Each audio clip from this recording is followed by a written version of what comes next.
It's a May River thing. It's a May River thing.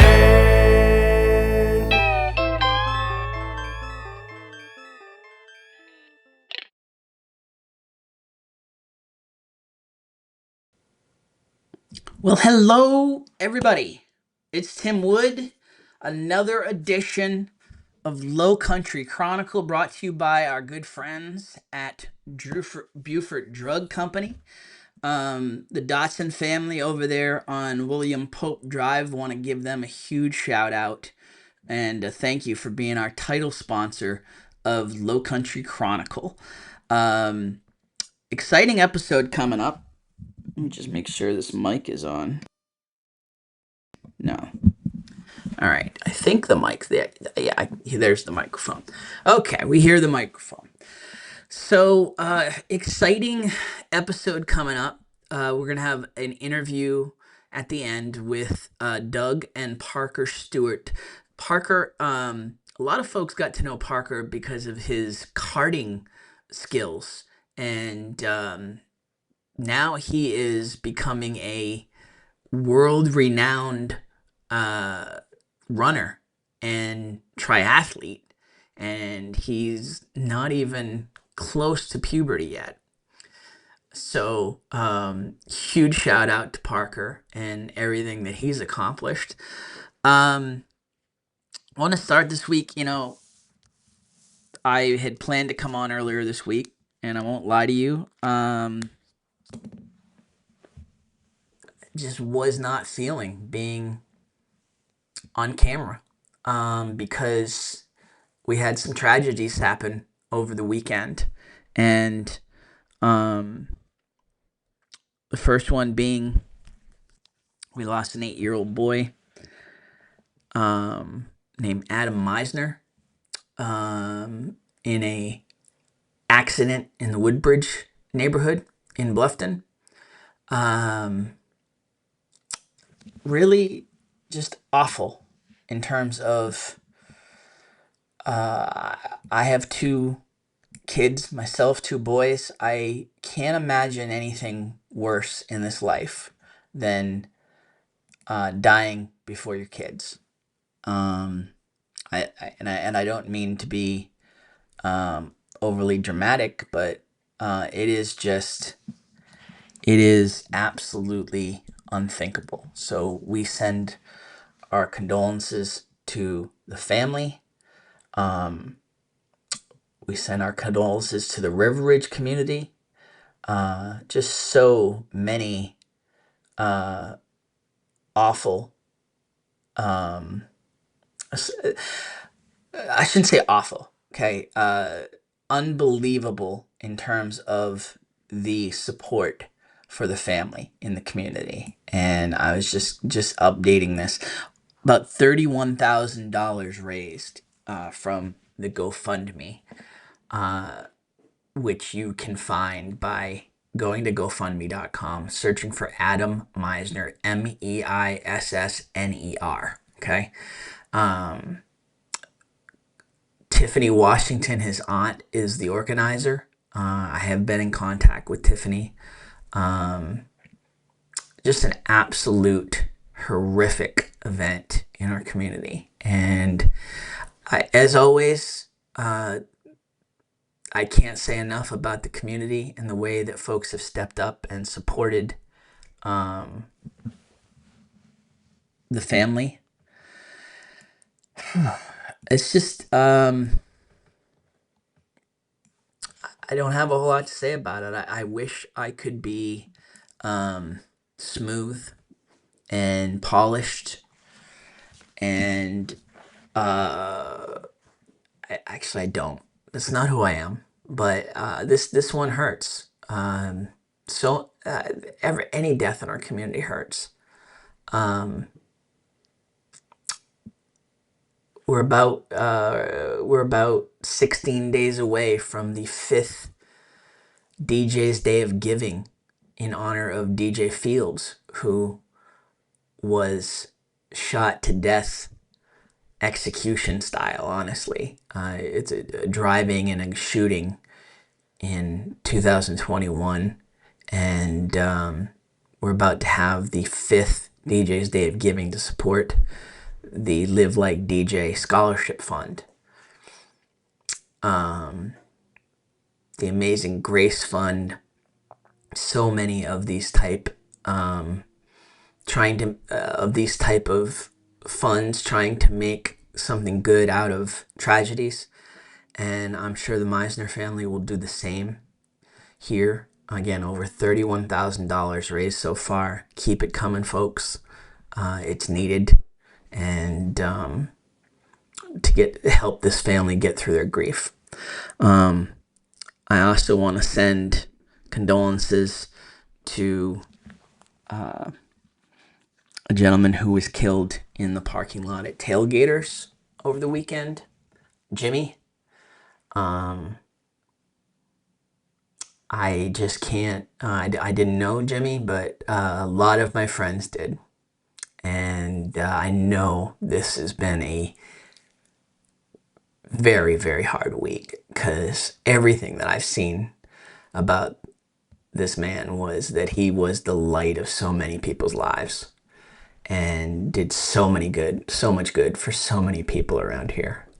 And so we send condolences to those families as well. And I can tell you that there is a celebration of life for Adam Meisner this weekend. It is at Oscar Fraser Park, and hold on one second, let me just pull this up.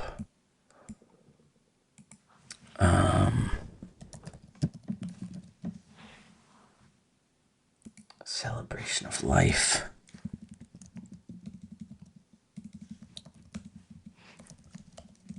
There we go. Hold on. Okay, so it is Saturday the 8th, starting at 2 p.m. at Oscar Fraser Park. Celebrate Adam's beautiful life. If you can't make it to the service, please send prayers. So many of you have, so I don't even feel the need to have to say that, quite honestly. But I did. Okay, on to happier news. I want to congratulate first of all, I want to congratulate the Bluffton Middle School basketball teams, the girls team, the boys team. Both won the Beaufort County School District Middle School Championships in basketball. Big fan of the Mustangs, big fan of athletic director Dwan Fields. And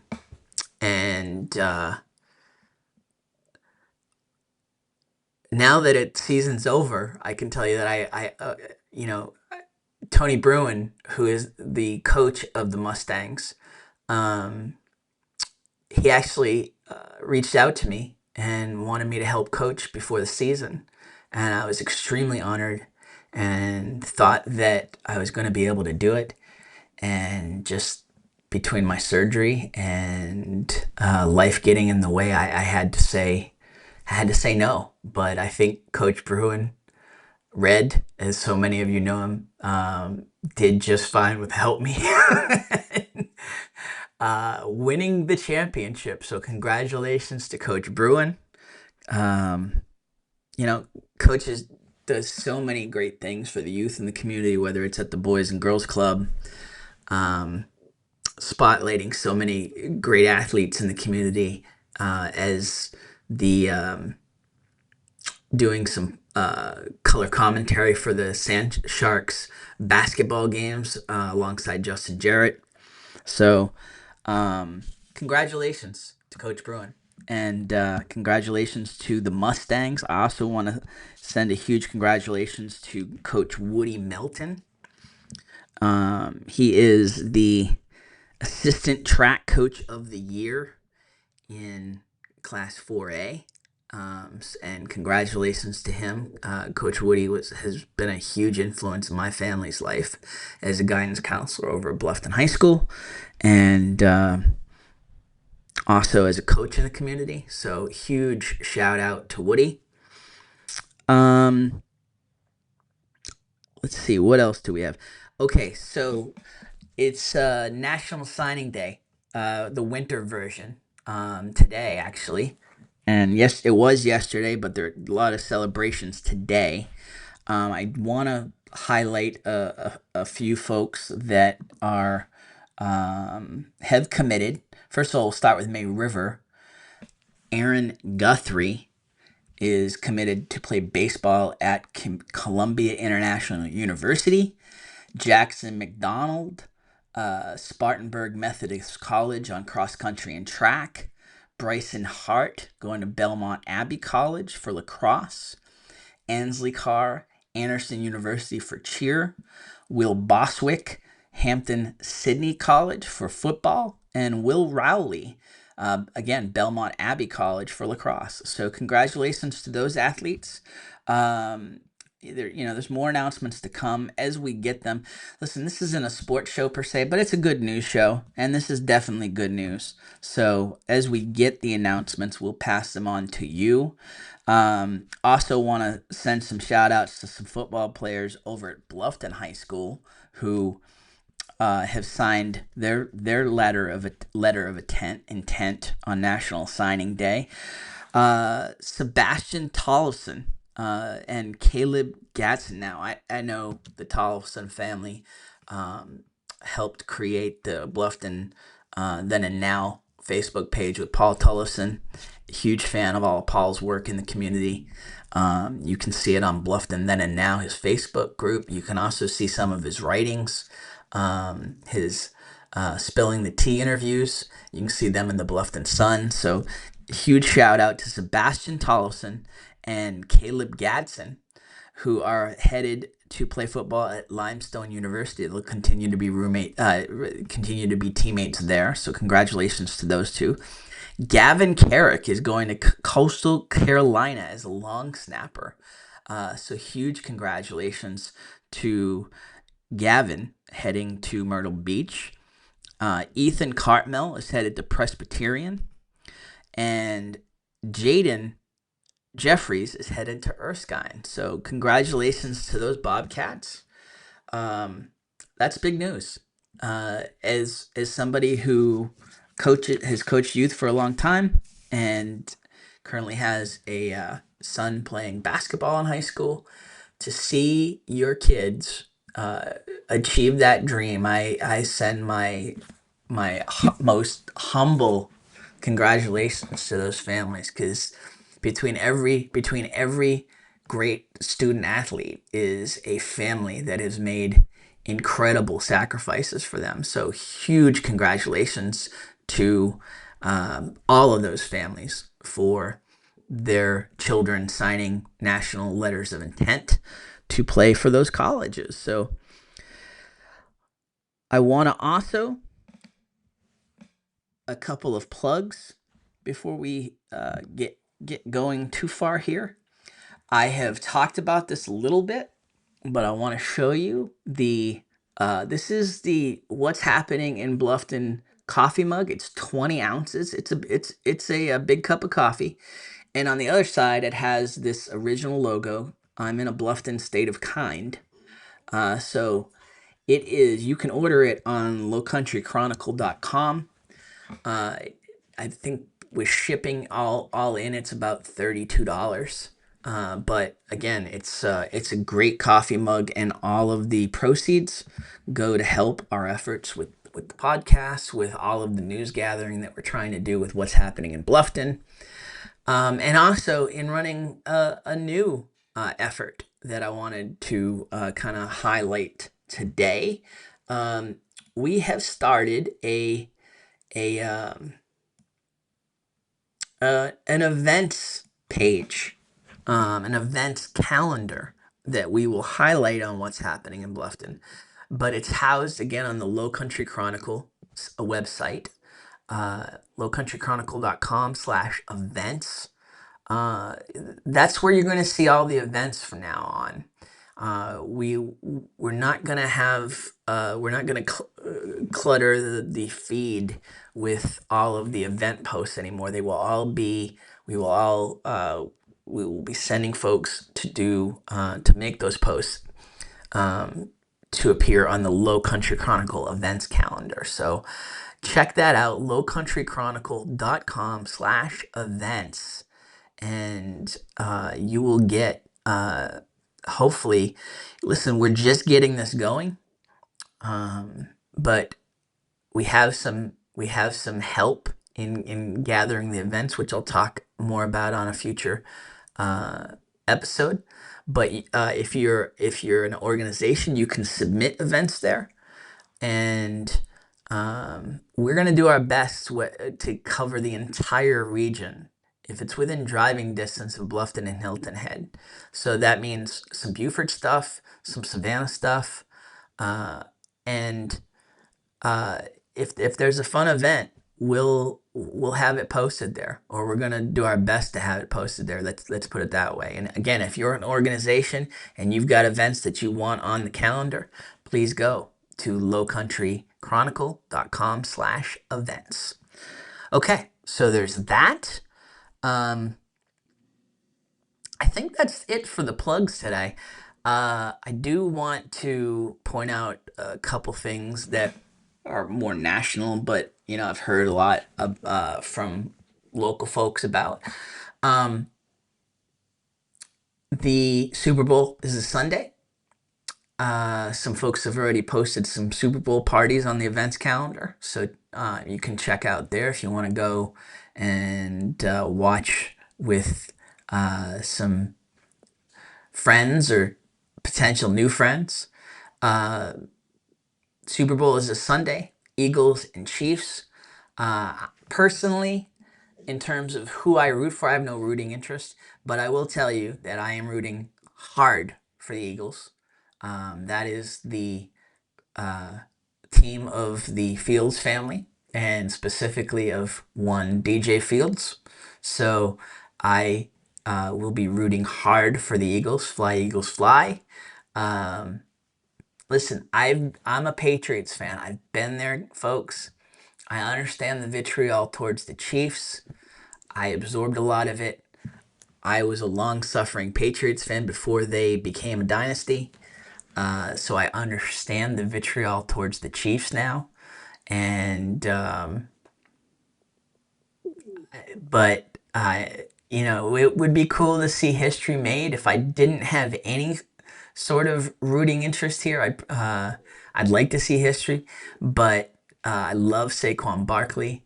I love Jason Kelsey, and I've loved all of his work post Eagles this year. And again, as I said, the Fields family are huge Eagles fans, and so I gotta think DJ's up in heaven right now trying to pull some strings, and I hope it comes. I hope it comes to fruition. I hope for a great game, period. But I want to see the Eagles win.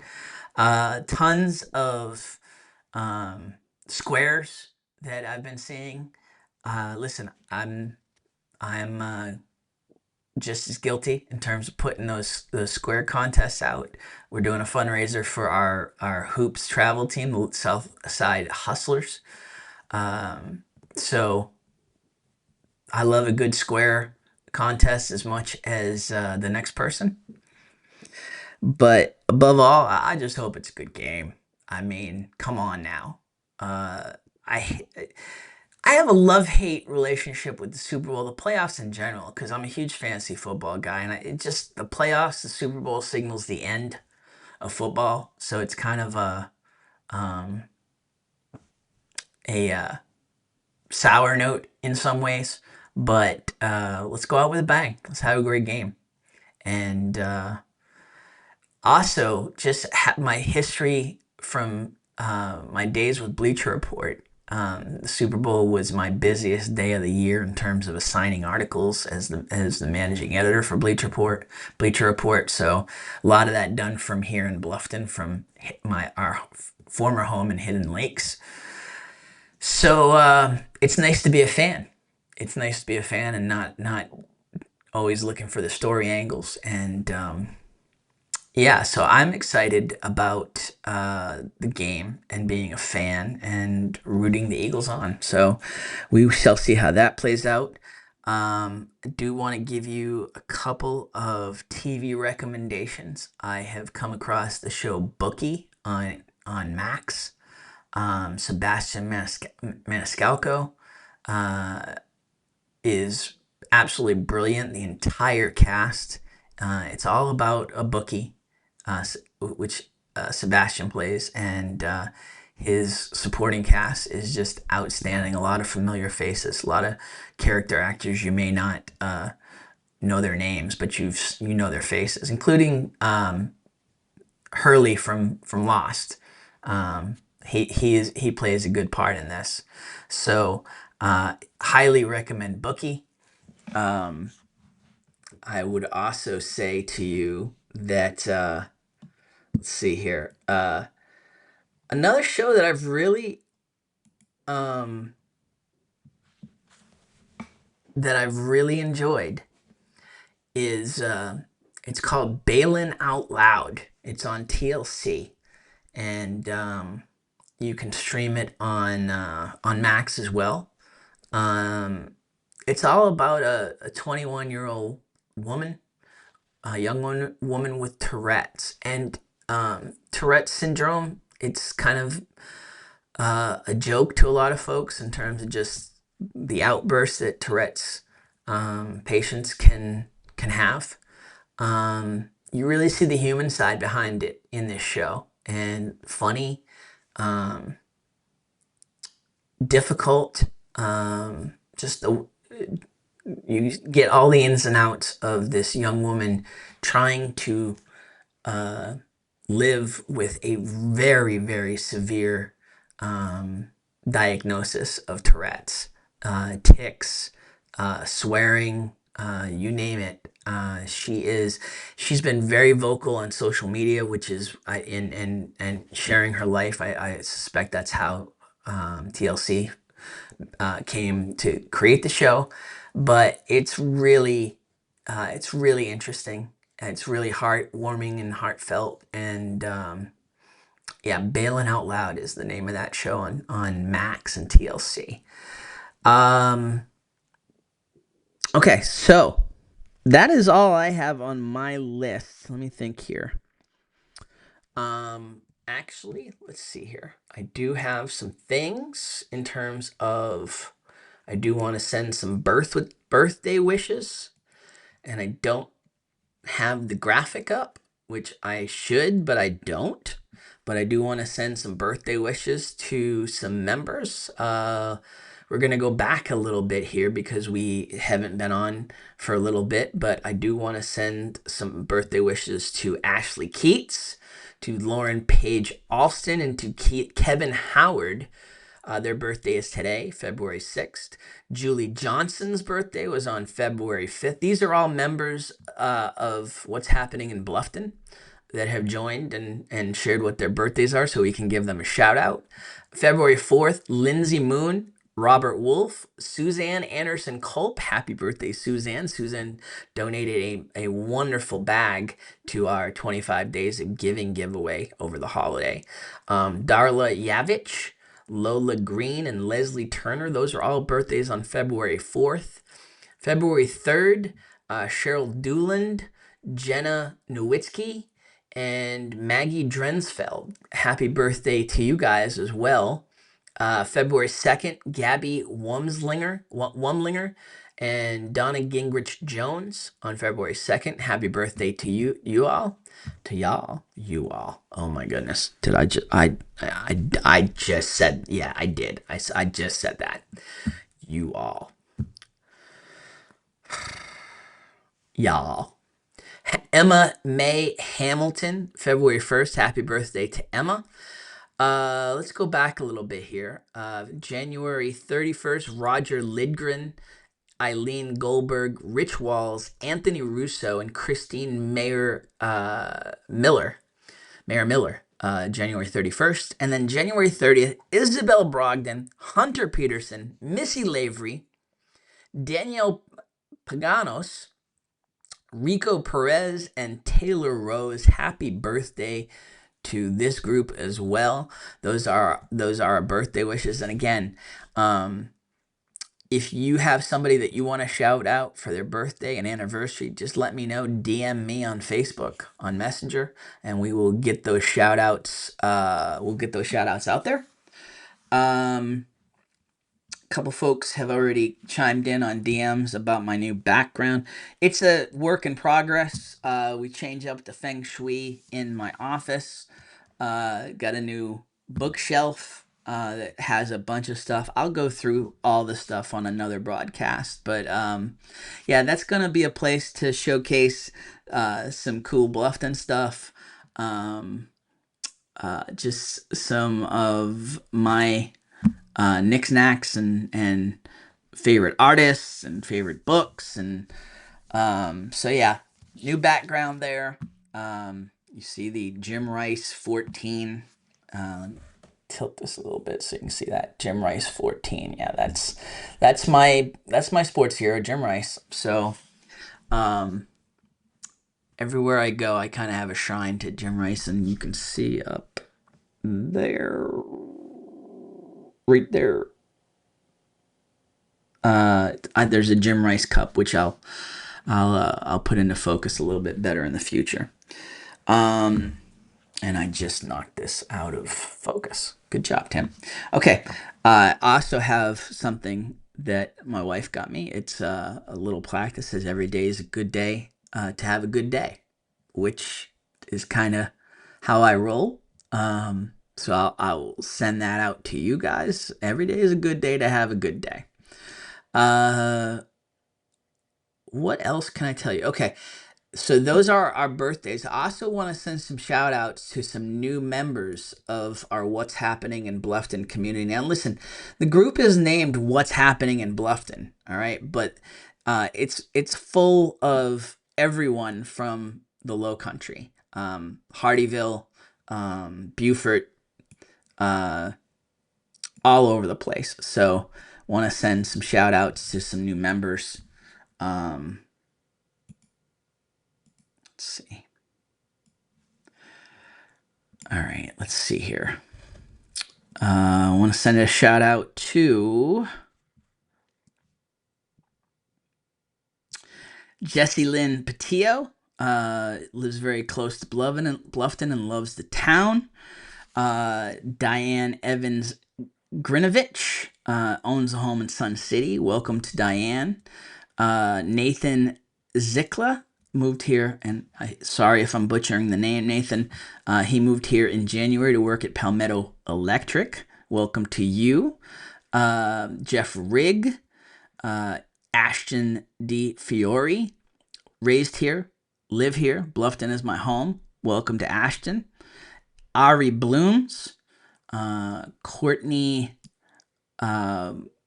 Bochis. She says, my bonus parents live here and I visit several times a year, hoping to relocate in the spring. Well, we hope to have you, Courtney, but we appreciate having you in the What's Happening in Bluffton group. Holly Panther, Bluffton resident. Leslie Turner.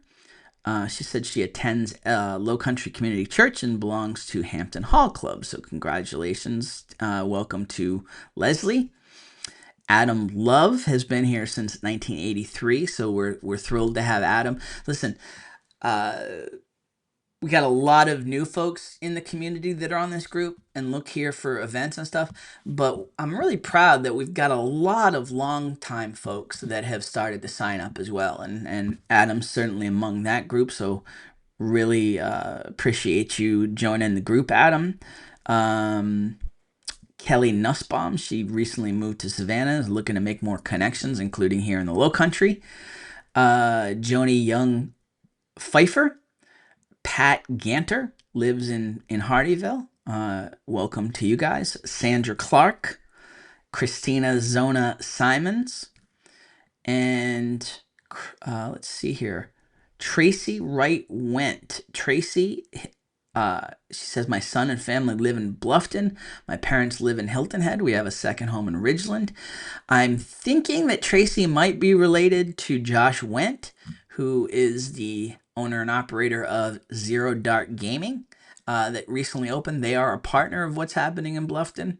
We do want to send a shout out to them. Thank them for their support. We support what they're doing. We've needed something like this for both youth and adults, quite honestly, in terms of having a place to go and socialize while you're gaming. So, huge shout out to them. And to all those folks, thank you for joining the group. I hope that you become active members and commenting and I don't know, spreading the good word in terms of why we love living here in the Lowcountry. Do want a quick shout out if you're listening to this in the next couple days. Josh is having a Super Bowl party over at Zero Gaming and Zero Dark Gaming, and so that is on Sunday. Obviously, they're also having a Madden 25 tournament there. So if you fashion yourself any kind of sports gamer in terms of Madden 25, head over to Zero Dark, head over to their Facebook page for more details. But yeah, that's going to be a very cool event. Brendan Downey's chimed in on the comments as we broadcast this live. He says, "Hey there, bud. Hello there to you, Mr. Downey." I know Brendan was a very good friend of Jimmy, and we send condolences out to all of the folks that Jimmy touched in the community. I cannot even begin to wrap my arms around in terms of now. I fashioned Brendan the unofficial mayor of Bluffton. He's very social, and again the owner of Kick Fees. But Brendan, I know, was very close with Jimmy, as so many folks have chimed in and sent just wonderful messages out there about Jimmy in the community. So, yeah, our thoughts and love and hugs go out to all of you that are grieving this week. What else do I have for you? I was gonna check up on that Madden tournament over. Let me just get that info for you real quick. Yeah, Zero Dark Gaming, 6 p.m. The Madden Xbox tournament on Sunday, February 9th. $10 per person to join the tournament. And Zero Dark's over 30 Malthus Road, Suite 105 in Bluffton. It's in the Michael's PetSmart Plaza over that way. And that's going to be a good time. So I hope you'll check that out.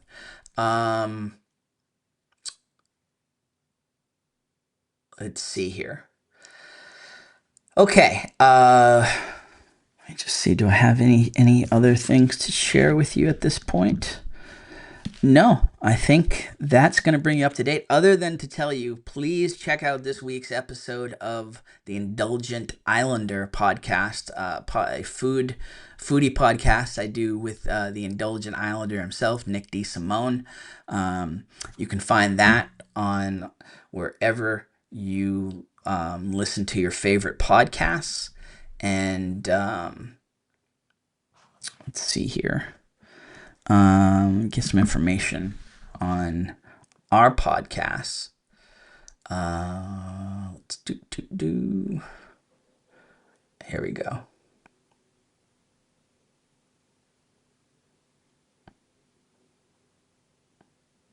Where is it? Okay, there we go. There's our podcast information. You can listen and subscribe to Lowcountry Chronicle wherever you find your favorite podcasts. iHeart Podcasts, Podbean, Spotify, Amazon Music, Apple Podcasts, we're everywhere. I hope you will subscribe. And I hope you'll give the podcast a listen. Listen, our goal here is to inform in terms of good things that are going on in the Lowcountry. Talk about some I won't say controversial, but more, um, I don't know. I won't say political either, but anything that impacts us here in the Low Country, we'll talk about. So I hope you'll check out the podcast, subscribe, give it a listen. Let me know what you think. Tell me what kind of guests that you want to listen to. So far we've run interviews with Annalore Harold, which was just a joy to be able to share that interview with you. And again, cannot say it enough. Please go out and get this book, etc., y'all. It is a collection of Anna Lore's newspaper columns.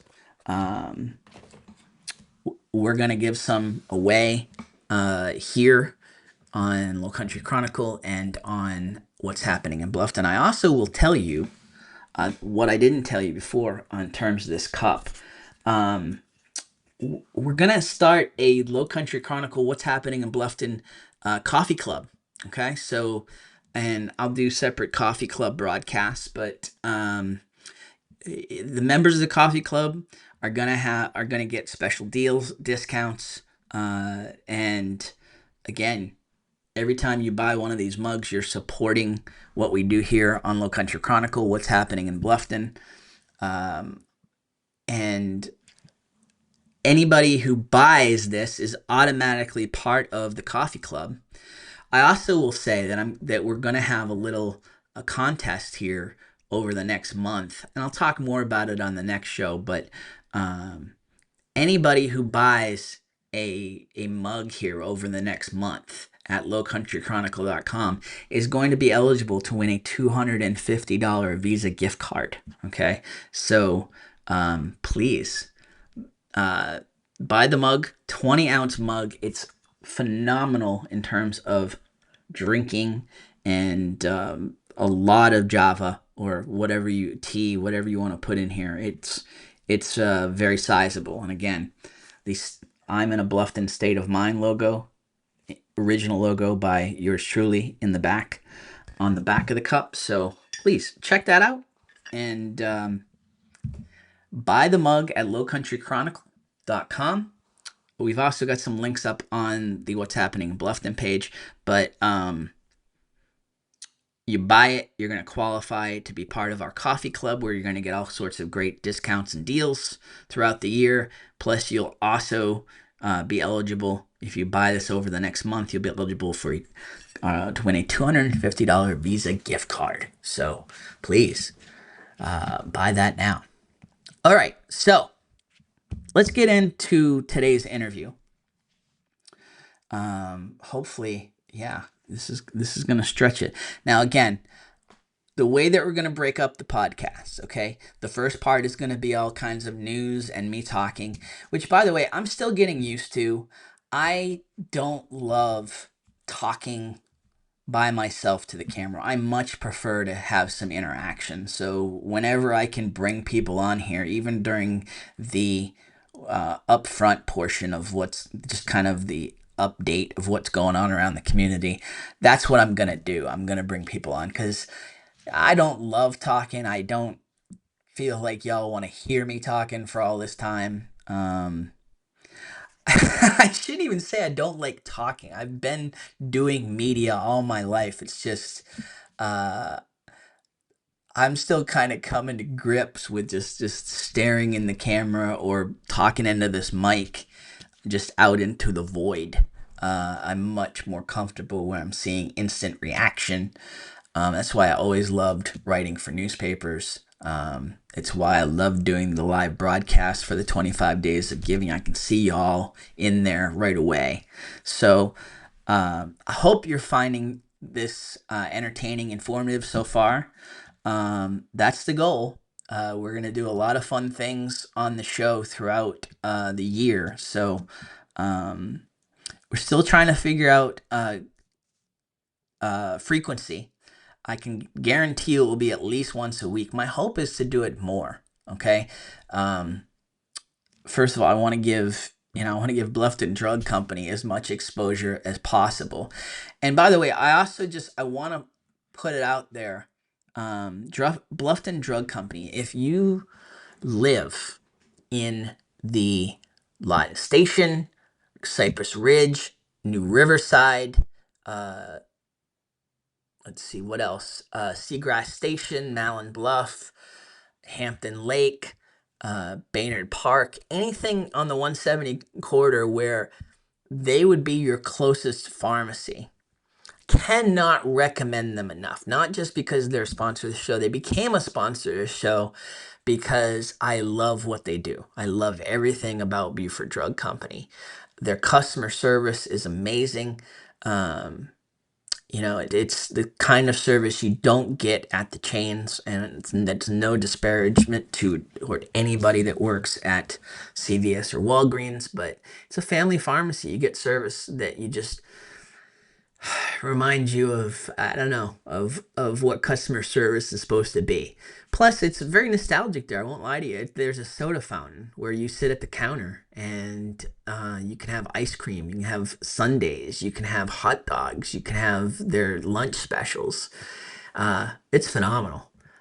So check out Buford Drug Company.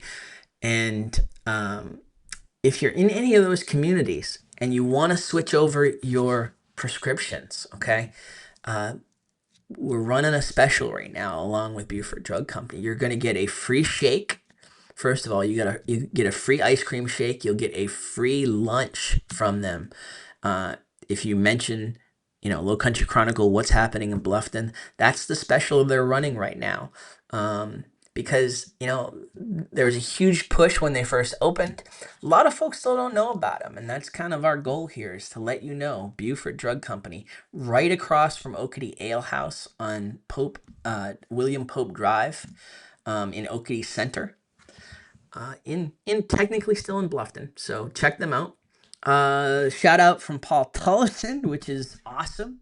I mentioned Paul earlier in the broadcast. We mentioned Sebastian. Cannot say enough good things about the work that Paul does on every aspect of Bluffton history. He loves Bluffton history. He loves Bluffton in general, but he's a history buff, and he's really taken to sharing a lot of aspects of Bluffton history. He's even started doing speeches and seminars around the area on the history, which is an amazing thing to go to in and of itself. But can't implore you enough. Check out the Bluffton Then and Now page. We share a lot of the posts on what's happening in Bluffton, but the work that Paul's doing is phenomenal there. So check it out. Okay, let's get today's interview. Okay, as I mentioned up front, it is with we recently sat down and talked to Doug and Parker Stewart. Now, Parker is a young athlete who is just absolutely lighting the athletic community on fire. And first it was with karting, as early as 3 years old, and now he is getting closer and closer to double digits in terms of age, and he's setting state world records in running now. And so I just kind of wanted to get behind, like, what makes this kid tick, what makes this family run. Phenomenal what he's been doing. So we're really excited to share that with you. Here's our interview with Doug and Parker Stewart here on Lowcountry Chronicle. Hey, it's Tim Wood here with another Lowcountry Chronicle interview. So excited to have Doug and Parker Stewart with us this morning. Guys, welcome. So really appreciate you joining us. Thanks. Happy to be here.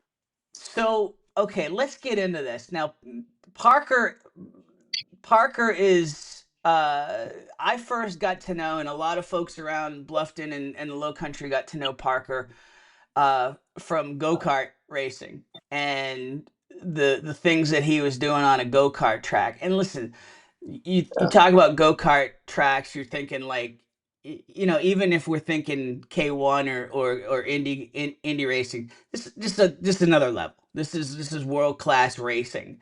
And Right. Parker made an immediate impact there. Now he's doing stuff on other tracks, and so we'll get into that. Parker, you are a state champion. You are a world champion already in running. And how long ago did you take up competitive running? Competitive running, like Six was your first local 5K. I think 7 is when I started to know that we were fast and we were going for state records. Yeah, 7. 7 is when we took it to the next level and started attacking all of the current state records, and he got everyone that he tried. Wow. Um, Doug, this competitive spirit begins with you. You were competitive on the car track. Tell us a little bit about that in terms of how you got into racing. Yeah, so I've been I come from a racing background. My father raced. I continued in his footsteps, and I found some success. I won a national championship at the amateur level. Um, I've done some races as a pro. Um, but as far as that competitive nature, my wife's also a professional bodybuilder, and as was I. I'm not doing that now, but Parker's grown up around seeing me competing on the racetrack, seeing mommy on stage competing for various titles, and seeing me and all the traveling that we did for that. I And think one just of the biggest things that sets. Go ahead. no, go ahead. I think one of the biggest things that sets Parker apart from other 9 year olds, even other talented 9 year olds like himself, is that he truly understands the value in consistency. Like if myself or his mom were getting ready for a show, I mean that was 4 months of intense preparation. If I was getting ready for a race, he saw me in the simulator. He saw me studying videos. He saw me at the racetrack and late nights in the shop getting the car ready. Like he sees that if you want good results, you have to prepare for it. You don't just show up on a race day and expect to be great. Yeah, I mean, my son's very competitive with basketball, and it's always been the same mantra. It's when Yeah, nobody's watching, when you're exactly. putting in the work, and that's when it pays off, right? That's right. Yeah, and I think a lot of kids fail to see that. They Especially, everybody they want to do well. They want to play sports. They want to do these things, but they want to show up on game day and give it their all, and then get upset if they don't do as well as they'd hoped. So for a child that young to see that value and consistency is pretty special, and the results show themselves. I don't mean to, be the back in our day guy, but I mean, I feel like it's even more impressive in this day and age where a lot of the up and coming generations have this entitlement, like it's just going to happen. Like I can become a YouTube or TikTok Right. star and make millions of dollars on streams, and it's just gonna happen, regardless of whether I put in the work or not. And so to see this, Parker, you got the example from your dad, but what made you want to strive for this greatness on the car track, and then now, with the running and triathlons, what made you want to put in this work?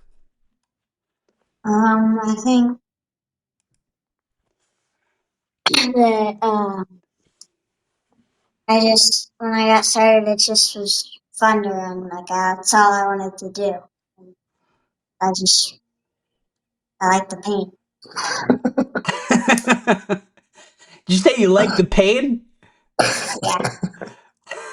Yeah, And it wasn't enough pain inside the car. The you know all you have to go through inside the car. You wanted more pain.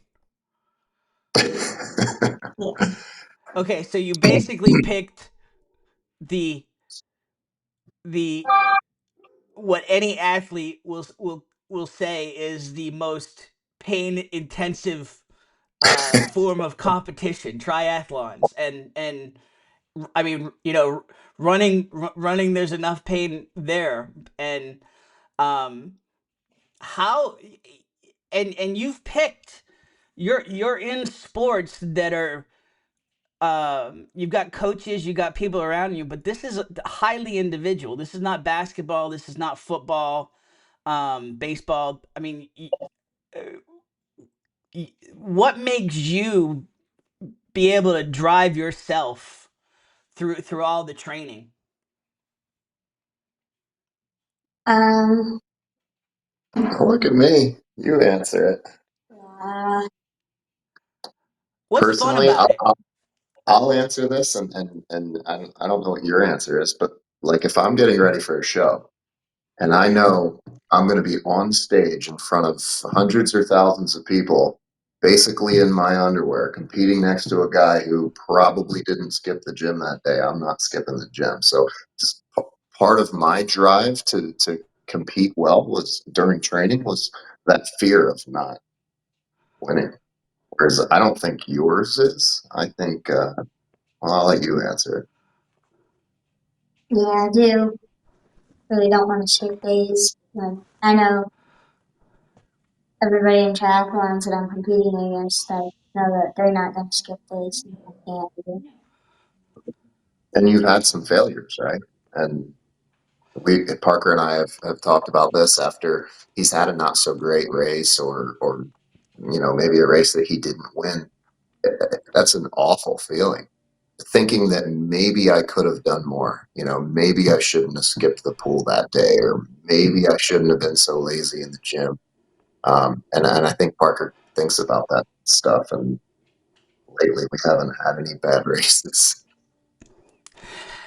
When did you start thinking about records, Parker? Was it like the first time you started training in terms of the running, or did you start to see once you got in these races that you were faster than a lot of these kids, let alone the adults? I mean, did that start to drive you towards wanting to set records?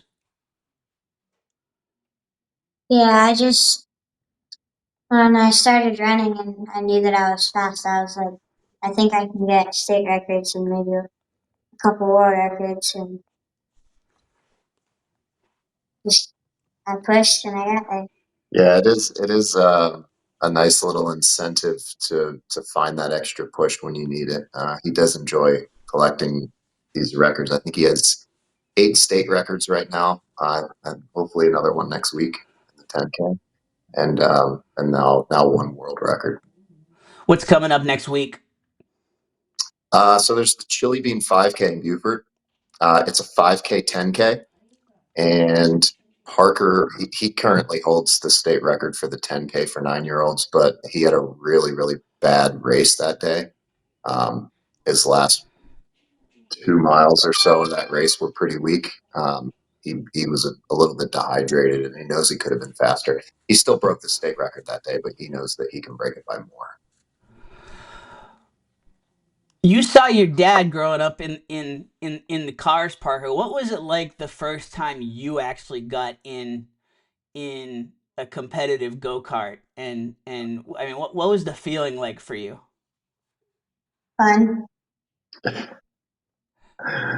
That's all you got? Come on. We have pictures from that day. Remember we went to Jacksonville and put you in the go. Actually, the first time he was ever in the go-kart, we were just doing stuff in the driveway so he could understand which pedal does Steering what. around cones and stuff. And we started Yep. taking him to the racetrack to practice. But yeah, I think that was an instant addiction for him. It's in his blood. Grandpa raced, dad raced. He didn't have a choice. What is the coolest part on the kart track for you? Is it the cornering? Is it the passing? Is it what gets your blood pumping the most on the kart track? Racecraft, when I'm like blocking and trying to set up a pass.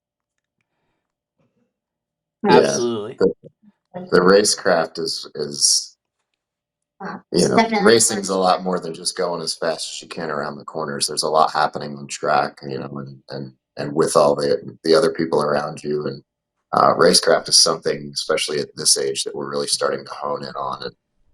And we know he can do fast laps. We know he can qualify well, but it takes more than that to win races. I mean, I don't mean to drive home this point too much, but it can't really be said enough. I mean, kids your age you're talking racecraft, kids your age are trying to master Minecraft right now, and you're it's Do you know what that you're is? do you play Minecraft at all? Is there any time for that? No? Okay. um in turn, where did the training for running start?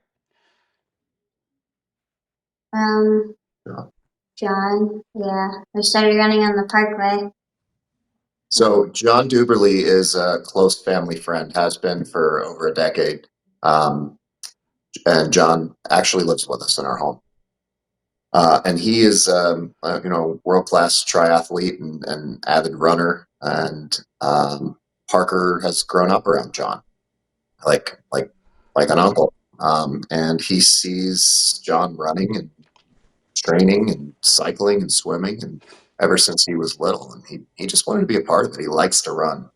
It makes him happy, and he started going to John runs a free run club on Tuesdays and Thursdays, and Parker asked if he could go when he was 6. And it's not really for kids. I mean, it's open to anybody who wants to go, but they run as a group. They run down the Parkway, and um, it's mostly adults. You might get some high school kids in there or something, but we let Parker go at 6, and he fell in love with it. Unless we're out of town at a race, he doesn't miss a Tuesday or a Thursday running with John.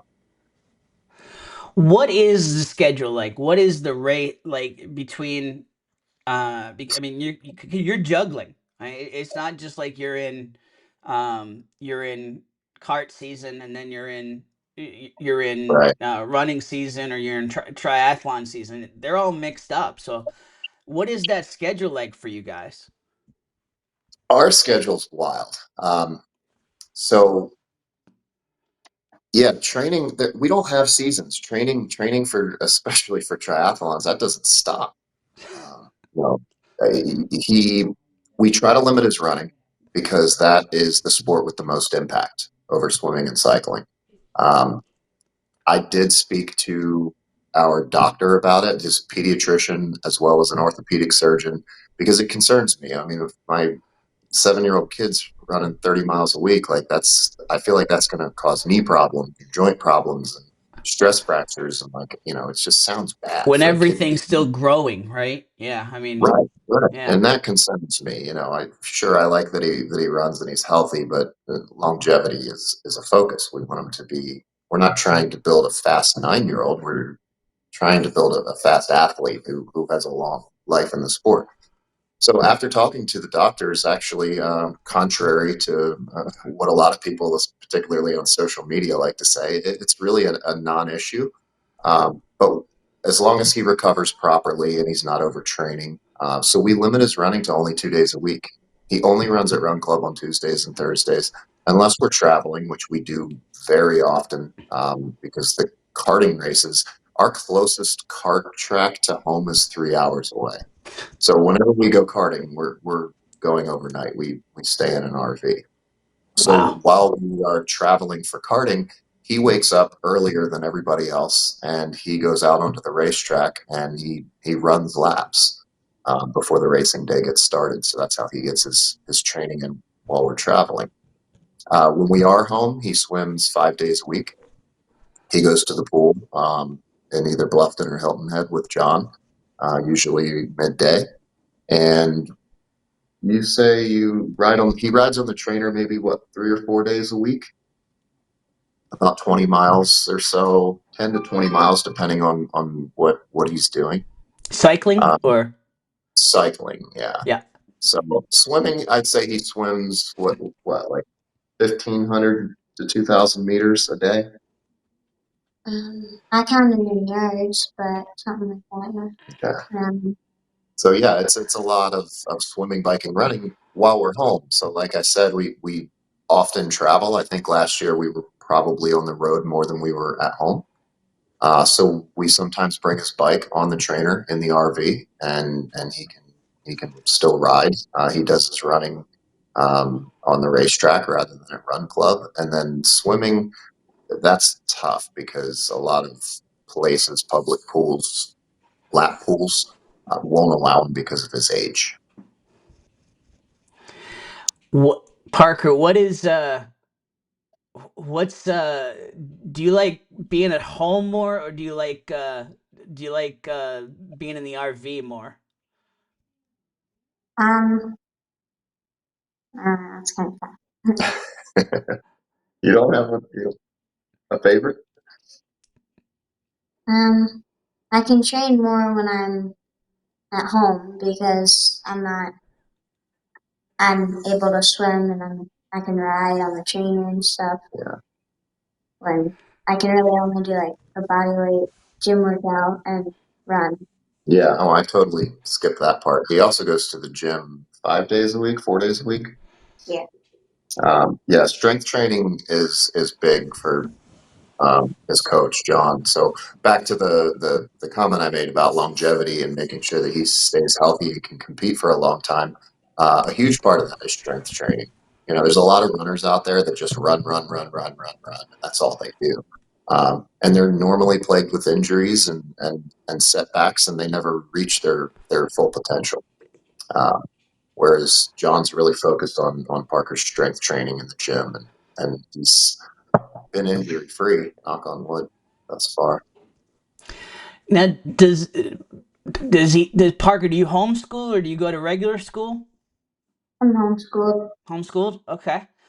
Yeah, Um, a few years ago, we had to pull him out of school because we were traveling a lot for karting, and apparently in the public school system, if you miss more than 9 days in a row, um, they unenroll you. yes, Uh, and we were threatened of that numerous times. The public school system wasn't, they weren't as cooperative as I'd hoped in situations where we missed school. Like they wouldn't send us work for him to do. They just told us he'd have to make up for it when he came back. And um, he's a smart kid and his grades were good, but he did miss a lot of school. And between my wife and I, we decided that homeschooling was a better option for various reasons. We actually pulled both of our kids out of school, and my daughter hated it. She's a social butterfly. she's a She needs to be social, around, yeah. she needs to be around her friends, and so she's back in school now. My daughter does go to regular school, but Parker can't do what he does with the time commitment of traditional school. It's very frustrating. I mean, just even for us with travel basketball, for instance. But I have friends who are in acting and um, do a lot of do a lot of different things on sets, and you would think that they would accommodate um, kids that are excelling, and they just aren't built for that in terms of the rigidity of the rules. And so that, Yeah, I think it varies too, depending on your location, because yeah, as we travel the country for these national kart races, we meet a lot of people. Parker has friends all over the United States, and that's sure. a topic of conversation between the parents and the kids as well. And we do talk about that stuff. And we have friends who go to public and private schools, and they're proud of what these kids are accomplishing. I mean, like you said, they're not going to K1 and renting a go-kart, driving around and having fun. Like these kids study the craft. I mean, they practice multiple days a week, and they're competing at the highest level. And there's a lot of value in it, and it's building these kids and the young men, and there's a lot more to it than just going out and having fun. And I think some of these schools recognize that and they applaud it and they support it and they allow them those opportunities. Whereas for us, they just didn't. Yeah. Parker, what do you enjoy more? Do you enjoy the kart track more, or do you enjoy the Oh, this running more? question. The triathletes is do you have one thing you enjoy more than the other right now? Does it kind of go back I and forth? think it kind of goes back and forth a lot. I've been asking him this question for years. He plays football too. Um, about a year or so ago, I started when I realized that Parker's competing at a national level in karting, triathlon, running, some of those on a world scale. I had some conversations with him and I said, hey, if you really want to take one of these endeavors to the next level and want to be truly great, I feel like you're going to have to focus on one. You can't just go do everything and be world class at all of it. I thought that he should focus on something and pursue that. Um, so I've always asked him if you were to pick, I'm not asking you to pick, but if you were to pick right now, pick one sport. And he's never once given me an answer. He can't. He doesn't want to Just stop dodges partying. it. He's never given anyone an answer. And I laughed when you started to ask this question because I ask him, his mom asks him, everybody asks You're him this curious if question. you get a He has different answer from a never different person, provided an right? answer. Now that said, after my thought was that he is going to have to narrow it down and choose something.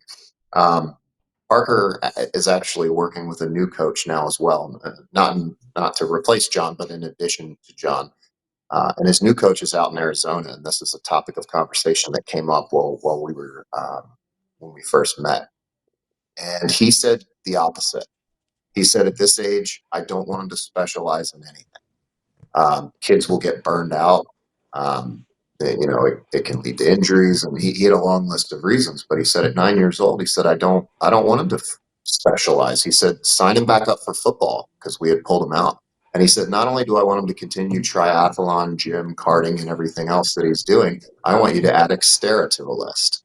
So we just bought Parker. Xterra is triathlon, but it's trail running and mountain biking rather than road racing. So we just bought Parker a mountain bike and we're training off road now. He's going to actually compete for a national title in May in Alabama. He's going to compete for a national championship Mountain biking or in Xterra. So it's a triathlon, but with mountain biking and trail running. okay. So yeah, what is the tri breakdown there? Trail running, uh, mountain biking, and then what's the third? Swimming. It's still Swimming. swimming. Okay. Yep. Open water swimming. Yeah. Gotcha. I've been coaching for various sports for 30 years now, and yeah, I've always said early on, play as many sports as you can. Find, you know, test out different things, and as an athlete, it's great to be training different muscle sets too, Yeah. and mindsets in terms of learning the sports. But eventually, yeah, if you do have those aspirations, right? But I mean, you're a touchdown away from that pretty much. You're or at least a field goal away from Well, I from know. I uh know. Parker won't answer the question. What's his favorite sport if he had to pick one? But when he was 6 years old, he decided that he wanted to win an Olympic gold medal. And that's something that's always been on his mind. And, um, he's not running around saying, I want to be F1 world champion. He's running around saying, I want to win an Olympic gold medal. So that's, that says a lot to me. And as his dad, I don't train him. He has coaches for that, but it's my job to, one, make sure he's healthy and happy, obviously, but also provide these opportunities for him. Like take him to these races, make sure that he's going to the right races, not just local 5Ks where it's going to be easier for him to win. But taking him to compete against some of the best that we can. That's how we get better. We do the same thing in karting. When we won everything locally, we went national. Um, and when I had mentioned his new coach that we're going to be working with, actually starting next month, um, his name is Parker Spencer, and he's the head coach of Project Podium. Project Podium is an organization that was developed by USA Triathlon to help strengthen our Olympic team. So Parker Spencer is our Olympic head coach. He coaches 18-year-old and up Olympic athletes, and as well as 9-year-old Parker. So from a standpoint where it's my job to provide these opportunities, I've always struggled with, well, how am I ever, if he continues this progression and stays as good as he is, one day he might be good enough to be considered for the U.S. Olympic team. He might actually achieve his dream, as far-fetched as it sounds, but how am I going to put him in front of the right people to make sure that he does get noticed? And he's already there. And it wasn't because of me. He put himself there. Yeah. His publicity on social media has led to various relationships, and that being one of them. Yeah, I mean, you already got 11,500 followers on Instagram alone. It's That's five times as many as me. that's pretty impressive. Yeah, I mean, it's um in terms, like I started seeing you when I think I saw an article in CH2 or one of the local magazines, and I saw you in South Magazine. I've been tracking you all throughout, and I think the thing, especially with the running, that cracks me up is when you're at the start line and you've got all these adults looking at you like, what is this kid? Why is he here? Like, why is Yeah, he at the front of the line? Like,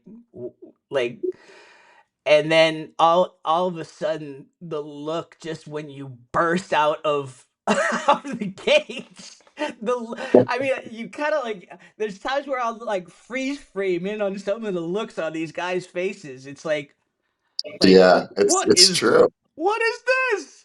And I think he probably annoys some people because the front line at the start of a race is kind of reserved for the Yeah, it's for the really sacred. competitive ones, the guys who Yeah. want to win, the girls who want to Yep. win. And I think people probably get annoyed seeing a little boy up there until the race gets started and they realize. Parker, what do you do to get away from the training? What do you do for fun to get away from the training a little when you have some downtime? Uh, the football in the yard, and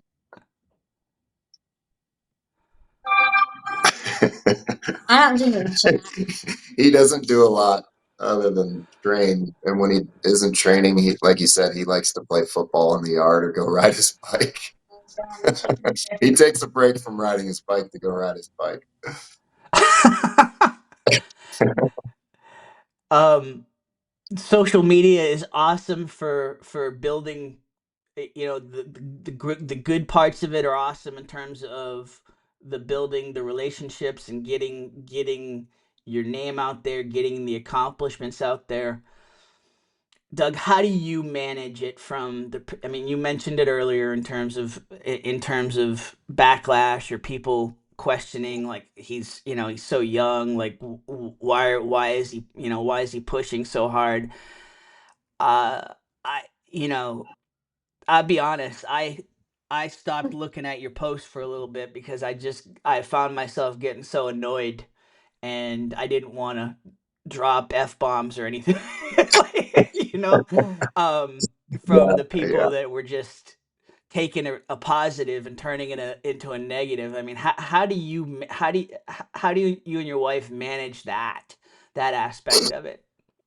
So the social media for me, I never intended to create an Instagram account for him for anyone other than him.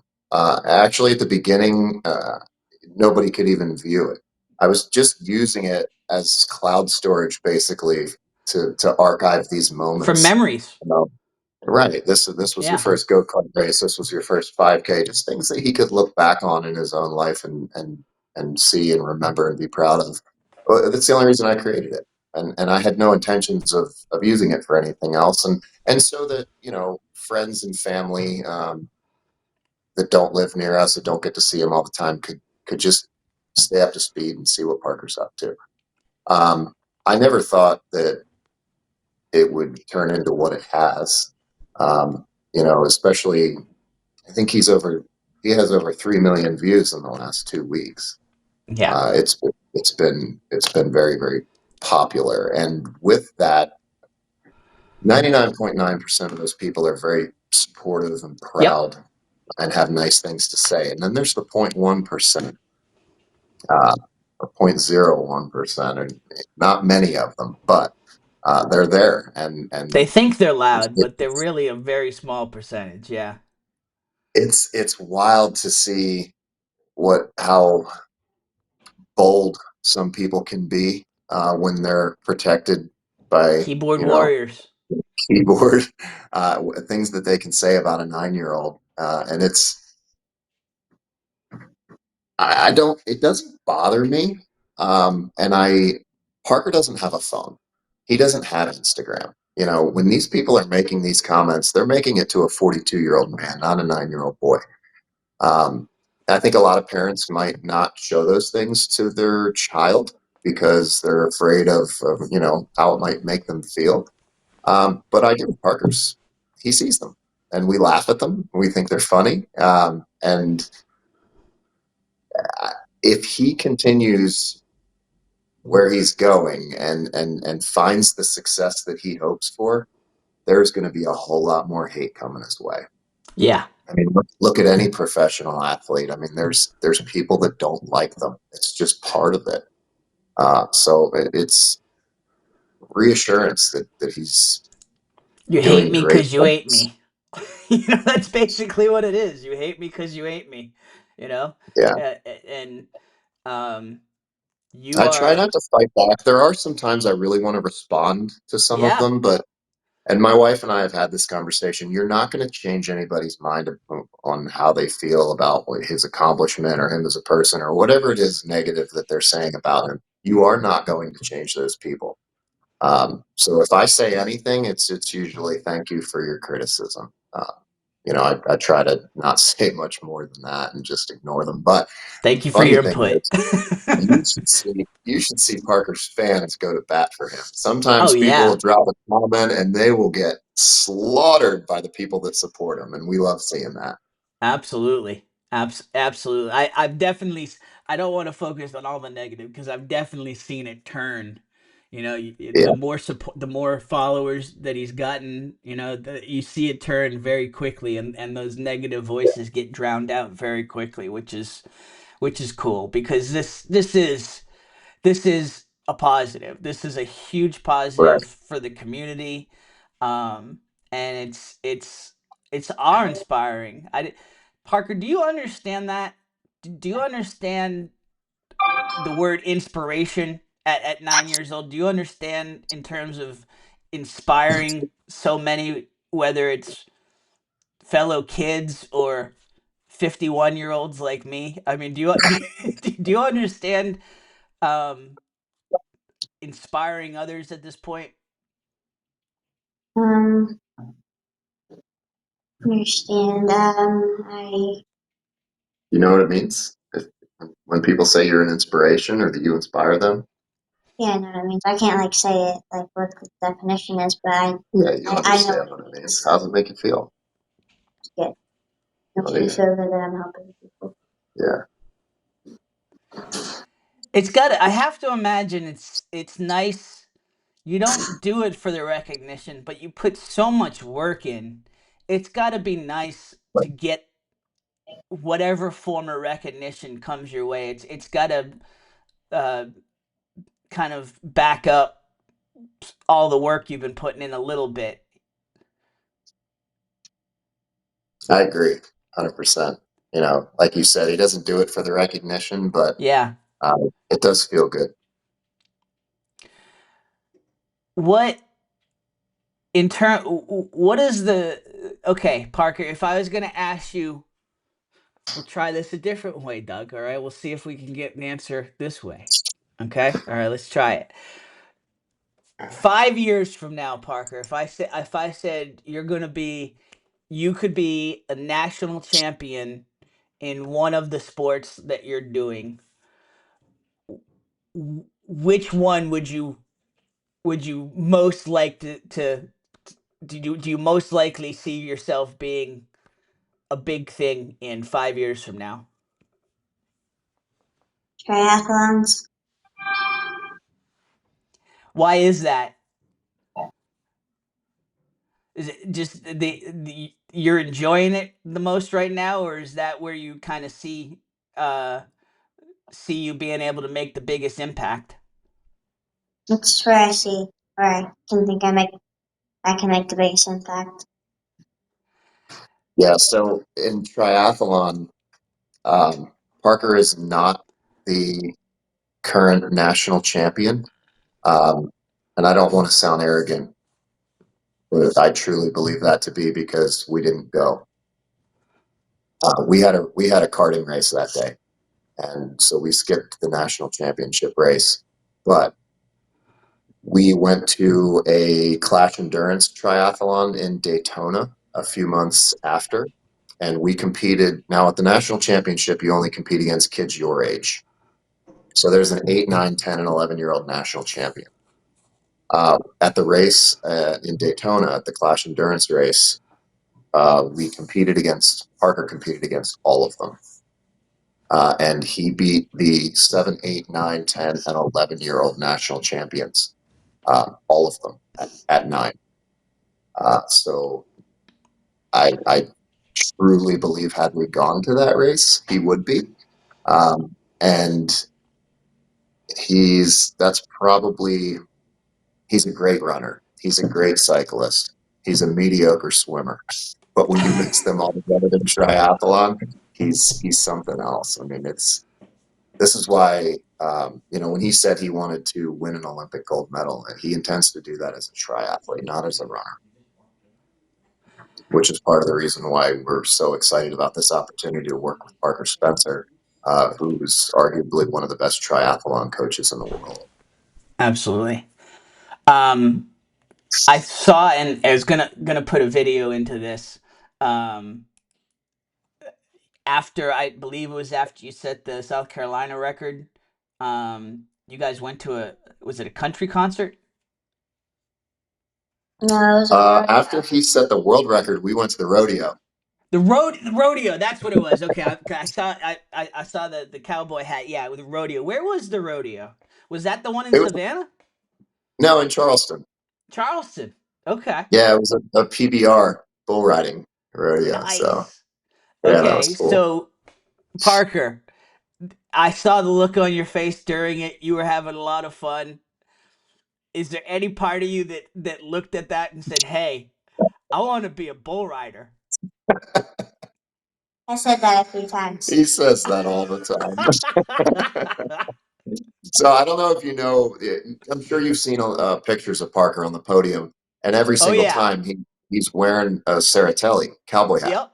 Yep. Um, he wears that everywhere we go. If we're driving 10 hours away and we drive 4 and realize he forgot that hat, we're turning around and going back for it. It's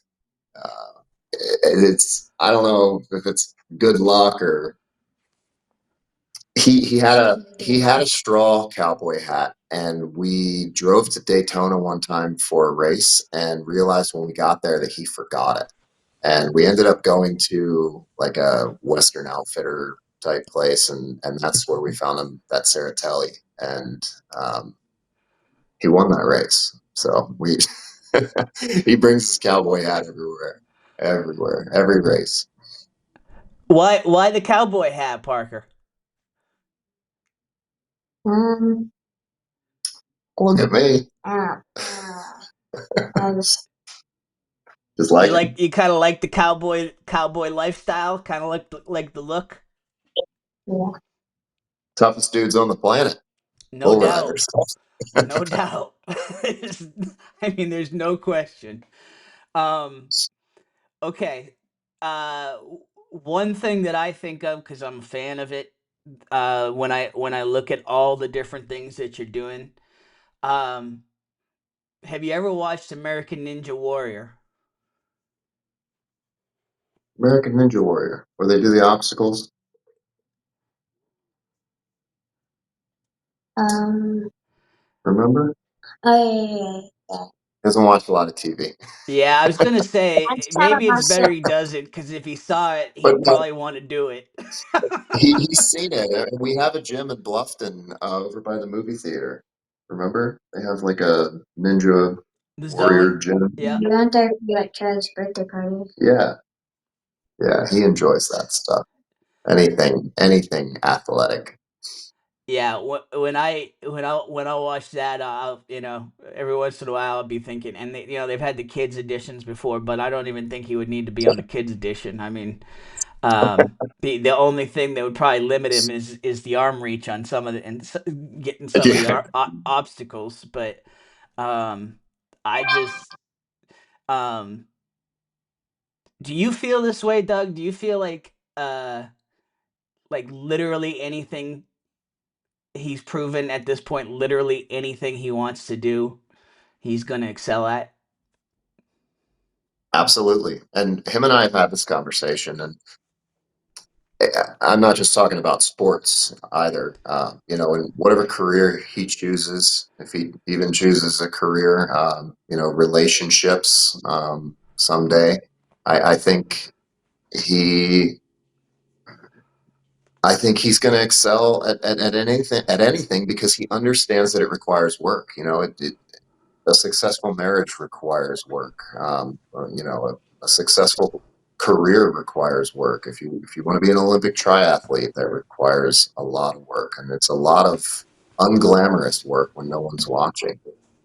And once you understand that and apply that to all things in your life, you're going to find success.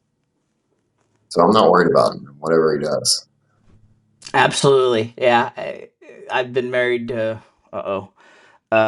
29, coming up on 29 years, and so yeah, Nice. there's a it is a lot of work, and Yeah. most of the work is when nobody's looking, right? And So, it's not the face, it's not your best Facebook life, it's the right. Yeah. grind in between all the glory. um Absolutely. Parker, um for somebody who doesn't know, this is the first time they're being exposed to what you do. What's the one thing you want people to know about you? I want to know about me. Let's take you on. I know what I would like you to say, but you need to answer that yourself. Yeah.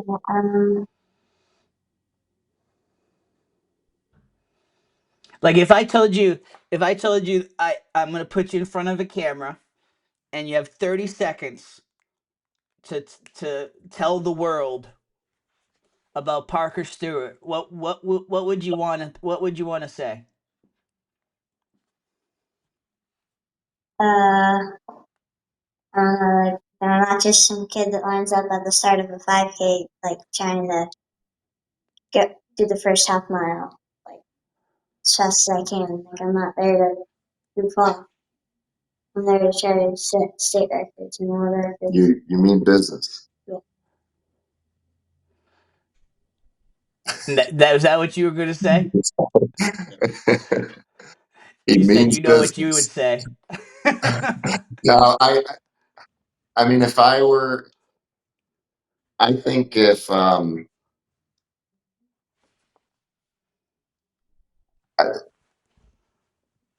there's a reason Parker struggles in team sports. We do play football. We enjoy that a lot. Um, but as far as baseball, basketball, even football, soccer, all the other team sports that kids are involved in, it's late in the game, when everybody else is tired, whether you're winning or losing, they slow down a little bit. And when Parker's teammates slow down, he loses his mind. Not he doesn't lose his mind, but it bothers him. He tries to motivate his teammates, but I've never seen another kid who can match his effort, especially late in the game. His endurance is insane because of his training, and he's built himself up to that. But it's really really hard to find another kid who can match his effort, and I think that's a big thing why Parker finds success in all of the sports that he does is because of his effort. That's what it comes down to. There's probably a kid out there that's stronger than him. There's a kid that's faster. There's a kid that's smarter. Parker's not the best in the world at everything, but if I had to choose one thing that I think he might possibly be the best in the world at, and that is effort for a 9-year-old. You have to see it to believe it. I sound like an overly proud father saying it on a podcast, but if you see it, you'll understand. And the other people It's that have on. seen Listen, it's on tape. It's on video. I mean, you're not just bragging on your kid at this point. It's out there for the world to see. We'll have some of it on this, but I mean, the results are there. Um, yeah, and I think that yeah, it is, and that's the hardest thing for Jake at times. It has been because he's out there shooting right now.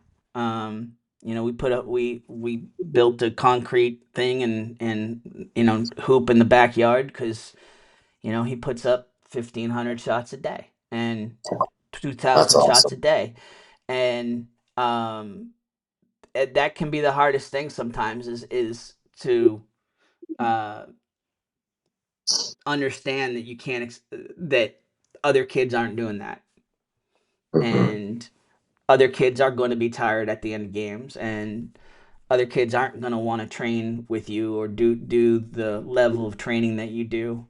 um and yeah, that's I can certainly understand that in terms of the team sports.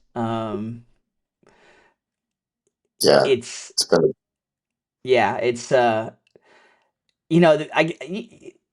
I guess the older you get, and this, Doug, I mean, there is a thrill for sure in terms of bringing others up, rising others up with your efforts.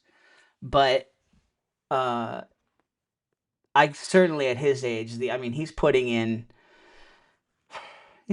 world class level training, um, where do you get any of that? I mean, just locally, do you hear that noise a lot, Doug? In terms of just let him be a kid. oh yeah, oh yeah. So for a while there, I mean, of course, on social media, when people are protected by their keyboard and they say all kinds of things, and everybody has their opinions about. I get accused a lot of pushing my kid too far, and it makes me laugh because anybody who says that clearly has never met my son. It's quite the opposite. Uh, I mentioned earlier that I limit his running to 2 days a week. That is an active, ongoing effort. If it were up to him, he'd be running every single day. I have to physically limit what he does. Like I've made Facebook posts about, I wish my kid would just play video games. Like it's just trying to keep up with him as a full time job to manage his schedule and take him to all these places for training and competitions. It is a full time job. So no, I'm not forcing my kid to do any of these things. It is 100% him. We were out on a run in Bluffton. Parker wanted to, every Monday morning, he wanted to go do a max effort 1 mile run. I can't run as fast as him. So I follow him on the golf cart and I pace him and let him know how he's doing. And I was on the golf cart. Parker was actually running behind me, and a woman pulled up next to me to stop me and ask me if my son was okay. They thought that maybe I was punishing him and forcing him to chase me on the golf cart or something like that. Do you remember that? Yeah, I do.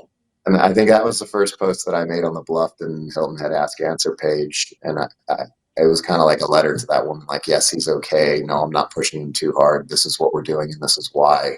I didn't want her to judge me. Um, but yeah, I get that. I get that a lot. People don't believe that a 9-year-old could be as devoted as he is, but it 100% has nothing to do with me. Like, yes, I will take him to these events, the training, the races, but I do not force him. I actually have to force him to take days off when I think he's training too hard or he's not feeling well. I'll be honest, guys. I wanted to reach out to you when when you were 6, Parker, um, and do an article on you.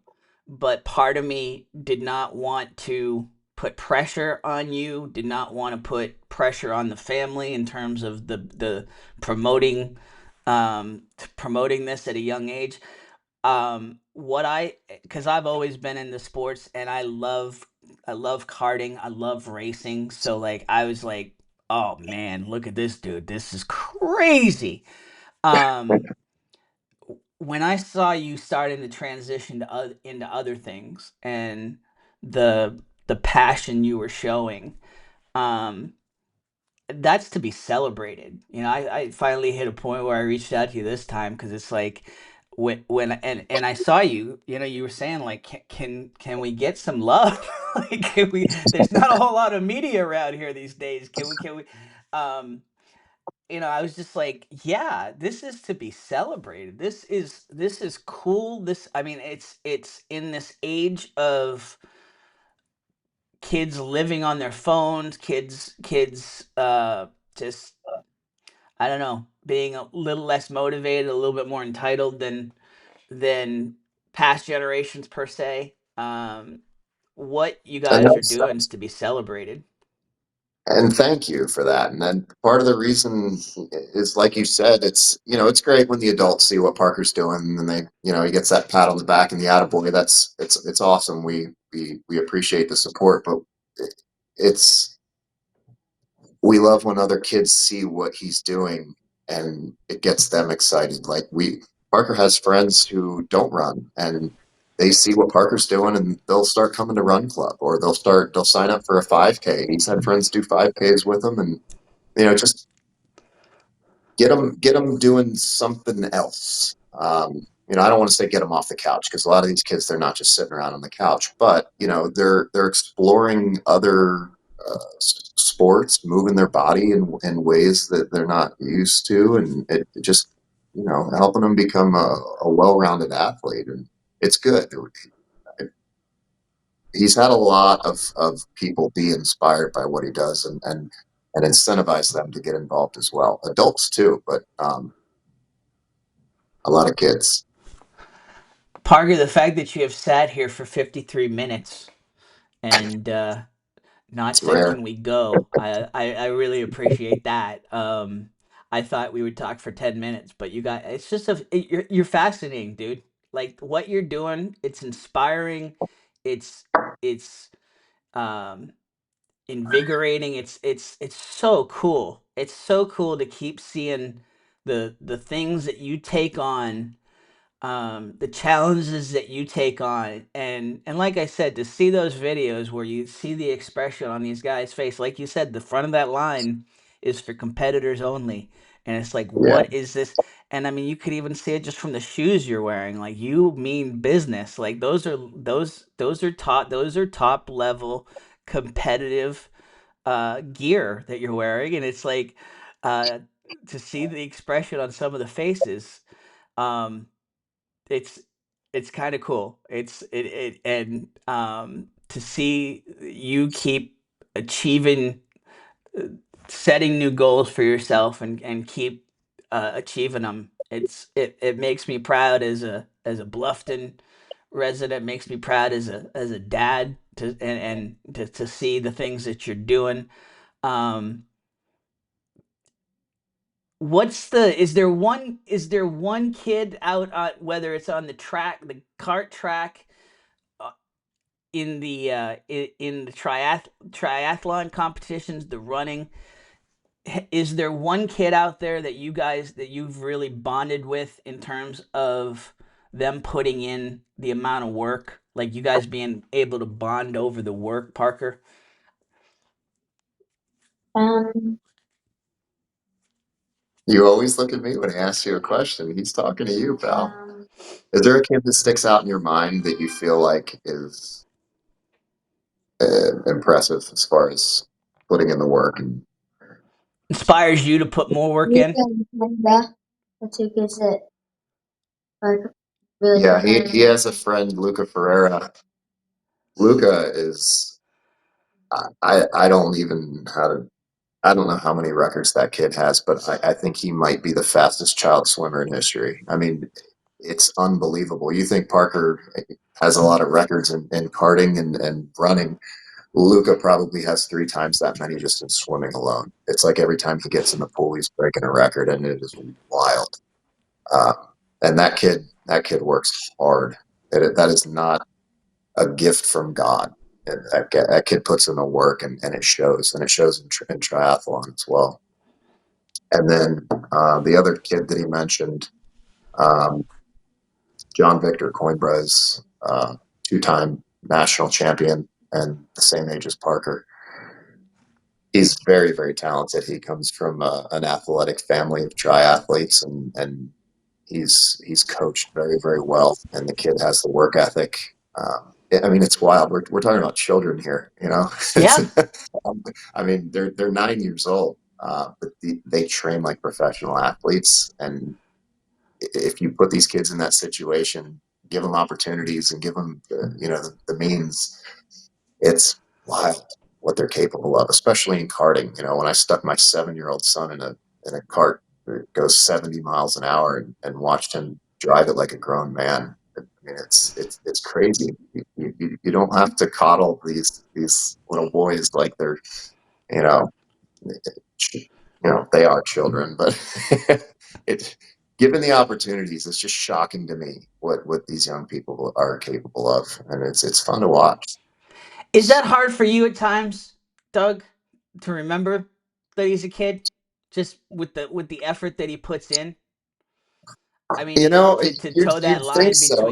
between competitor, fellow competitor and dad. Yeah, yeah. I mean, in the heat of the moment, when thing, especially in karting, and at least in running and triathlon, like that's a lot less stressful. But in karting, that stuff gets intense. I can't even begin to describe what the national scene in karting is like, but it is very, very competitive, and it does get stressful. And there are times that uh, you know, I just need to take a step back and remind myself, like, this is a 9-year-old boy, like, and he's amazing. But for the most part, no, he does little 9-year-old boy things that reminds me that he's 9 years old. Like, I'll give you an example, and we were in one of the biggest karting races in Parker's life. Now he handles stress very well. He doesn't really get nervous. I do. I can see my heart beating when he's on grid and we're waiting to go out on the track. When it's a big meaningful race, and I hate that part. It's my least favorite part of karting is that stress before a race. So I'm kneeling down next to him on the grid, waiting for them to tell us to start or start the engines up and go out on track. And Parker's cart like vibrates a little bit, and I was like, "What was that?" And he's just smiling through the crack in his visor and his helmet, and he said, "I farted." So, obviously not under stress. He's A goofing different off. kind of vibration. He's just being a 9-year-old boy who's out Yeah. who's at the racetrack having fun. And meanwhile, I'm like, ready to have a heart attack. Like, we're on grid with 40 of the fastest kids in America, and a lot went into this. And I'm thinking about, do I have the right gear on the cart? Do I have is the weight right? Do I have the setup on the chassis right? All these things going through my head, and he's making fart jokes. I'm 51 going on 8, so yeah, yeah, I love it. I love it. And you gotta live with that inside your suit there, man. When you fart like that, you gotta you gotta live with that smell inside your suit for the first couple of laps. um Again, I appreciate the time very much today. You've been very giving of your time here, and um, obviously you've got the Instagram on the screen. Is there anything else that, in terms of just following him, that you want to get out there for people to know? No, that's really where I archive everything is Instagram. Things that I share on his Instagram do automatically get shared to my Facebook. But my Facebook's not super public. It's just kind of there for me to stay in touch with close friends and family. And Yep. um, the Parker Stewart Racing page is kind of for the masses to see at this point. And yeah, that's pretty much Are you it. guys are you guys constantly looking for sponsors? How are you on that front? I mean, are you looking for local sponsors? Are you at the point where you're more looking for national sponsors? Where's that part of the business at? So that's a whole nother conversation. So part of what led to my retirement from racing was the lack of funding, Yeah. among other things, but that was part of it. Uh, as an independent race car driver, it's very, very, very time consuming, and it's like a whole job to just stay funded. Um, I retired from professional motorsports to focus on my son, and quickly found that despite him being a child, we're in the same boat. It's unbelievably expensive to compete in what he competes in. Anyway, long story short, that led to me actually developing a new program called the Future Star Sponsorship Program. Historically, athletes would have to ask potential sponsors for donations, and I mean, let's be honest, there's no ROI. You can sponsor a football team, a basketball team, a race car driver, and they can put your logo on their gear. You're not going to get that money back. You're doing it out of the kindness of your heart. Yeah. It's a terrible marketing strategy, but it's still a good thing to do for the kids. So with Future Stars, rather than asking for donations, I happen to own a merchant services company as well. So we handle credit card processing for businesses all over the country. And so with Future Stars, our athletes now have a platform where they can bring sponsors on, but we take them on as credit card processing clients, and those athletes get paid every month through the profits on the credit card processing account. So the business actually saves money or eliminates their fees entirely with the cash discount program. But we basically don't ask sponsors for money anymore.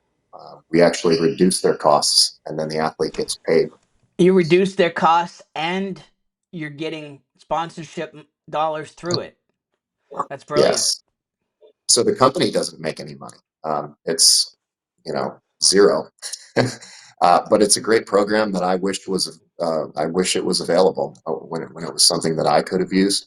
And we've got kids all over the country taking advantage of it now. It's pretty awesome. I mean, everything from racing drivers to triathletes, equestrian sports, downhill skiers. We've got professional boxers. Just any sport where you need funding. It's been a game changer for Parker. He's got sponsors all over America, and sometimes it doesn't make sense for a company to be able to do that. If they're already using a system and they can't change. We have acquired sponsors the old-fashioned way. Um, Salty Britches has been a huge supporter of Parker. We're both wearing their shirt right now, but Yep. um, uh, they've been fantastic. Parker's been a Salty Bridges ambassador for a couple years now. So is his coach John, and we always we're always making sure that we represent them well at everything that we do. But yeah, that's the topic of sponsorship is another It's probably a pretty long whole conversation. new, whole different conversation. But it's essential. I mean, It's important. Yeah. if I told you what his endeavors cost, you would think that I'm absolutely insane. It's wild. I haven't been in sports and covered sports on the national level and covered kids. I have a sense of it. You probably wouldn't blow me away as much. But as a parent, you'd blow me away for sure. Yeah, And I think honestly,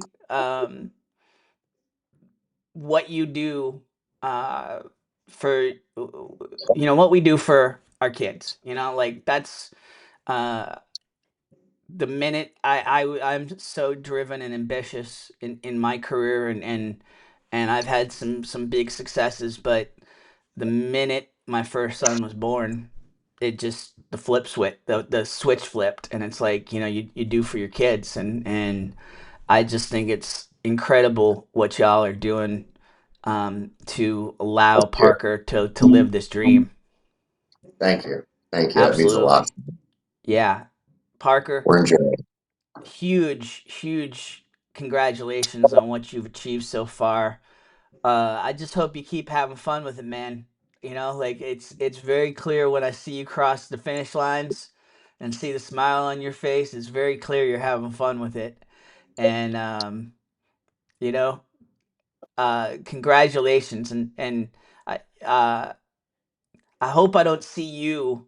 I don't know. I have you guys had that social media conversation at all? Is he understanding of it at all? Does he want his own social media yet, or like? He Very doesn't care. lucky. Yeah. Yeah, he doesn't have a phone. He doesn't. I mean, he likes to watch reels with me on my phone, but other than that, I mean, he's not interested in the social part of it. He's not a big fan of interviews and podcasts, which You've is done amazing, dude. You've done he's pretty amazing. quiet right now. But he just wants to train and he wants to compete and win. That's really what he's all about. Am I right? But this stuff comes with it. I mean, if you're going to be in the Olympics, I mean, he's talking about possibly Brisbane 2032 or Brisbane. Sorry, I always mispronounce it, but 2032. If that happens, Parker will be the youngest U.S. triathlete in Olympic history. That's a big deal. That's going to draw a lot of attention. Um, so get used to this. Get used to being interviewed. Get used to being on YouTube and social media because it's just the beginning. I promise you, Parker, the interviews will be much shorter than this. You've done awesome. I really appreciate it. Any last words you want to get out there, Doug or Parker, before I let you go? I don't think so. You got anything else you want to say? No. Thank you for your time and helping us. Show our local people here what's going on in Bluffton. I mean, you go on social media, you see a lot of complaining about the traffic. Yeah. Like let's see more stuff like this. What are the other kids doing? I want to see more things like this on our local Honestly, I mean, channels. that's my goal with this. That's my goal with just anything we're doing with the media right now is just, I'm really tired of media in general. And that's coming from somebody that wanted to be a writer when he was 8, when I was 8, and started like my first newspaper when I was 8 with my sister. I'm really tired of what media is right now, and this is what media should be, is getting good news out, and highlighting the successes and the accomplishments of our community. So anything I can do, on that front for you guys, please, use me. We'll get the word Thank you. out, and we're really Thank you. proud of you, and huge thank you If, for joining us on Lowcountry Chronicle. if there are any other kids out there who think running might be something that they'd enjoy. The run club that I mentioned that Parker goes to every Tuesday and Thursday, that they meet at 5:30 and it's free. I mean, if my daughter goes as well, she's not breaking state records, but she's trying to get involved and better herself, and she enjoys it a lot. It doesn't matter how fast or slow you are. You got people that run 4-minute miles and people that run 10-minute miles. Where do they meet at? So they meet. They used to meet behind Pulsology in the parking lot, but now they actually meet the corner of, I don't know the name of that street. It's Peacock Cabinetry right there, over by Pulsology. It's just across Right. the street. Okay. So they Awesome. meet in the parking lot, or get a hold of us on social media or John Duberly, and we can give you specific details. But it's a great group of people who help motivate each other, and just trying to be better. Awesome. Doug Parker, huge thank you and congratulations on all you're doing. And obviously, we'll be Thank you. following you throughout Thank you. throughout the spring and the summer here. Great. Thanks, Tim. We appreciate you. You got it. Okay, so that may go down in history as the longest interview ever with a 9-year-old. Um, Obviously, Doug, his father, talking a lot of the time.